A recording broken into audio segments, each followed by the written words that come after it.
Mission hospital चौकातील कामावरून मिरजेत राजकारण तापलं. महापौर व आयुक्तांची तातडीची पाहणी, निधी पळवण्याचा नागरिकांचा आरोप. मिरजेतील अत्यंत वर्दळीच्या आणि वाहतुकीच्या दृष्टीने महत्त्वाच्या असलेल्या मिशन हॉस्पिटल चौकातील सुशोभीकरण व रस्ता रुंदीकरणाच्या कामाची महापालिका आयुक्त संजिता मोहपात्रा यांनी आज प्रत्यक्ष पाहणी केली. यावेळी महापौर धीरज सूर्यवंशी, स्थायी समिती सभापती अतुल माने यांच्यासह संबंधित अधिकारी उपस्थित होते. मिशन हॉस्पिटल चौकात दिवसेंदिवस वाढणारी वाहतूक कोंडी लक्षात घेता रस्त्यालगतचे कठडे हटवून चौक सुशोभित करण्यासाठी आणि वाहतूक सुरळीत करण्यासाठी तब्बल 75 लाख रुपयांचा निधी मंजूर करण्यात आला होता. सध्या या कामाला सुरुवात झाली असतानाच स्थायी समितीमध्ये हे काम रद्द करण्याची मागणी झाल्याने नागरिकांमध्ये संतापाची लाट उसळली आहे.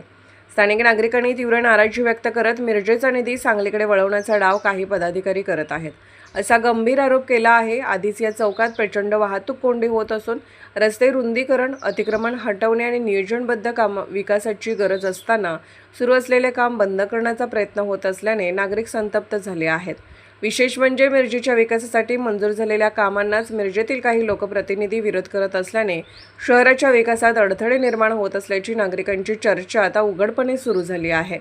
मिरजेच्या विकासाला बाहेरचे नाही तर घरचेच खीळ घालत आहेत का, असा सवाल नागरिकातून उपस्थित केला जात आहे.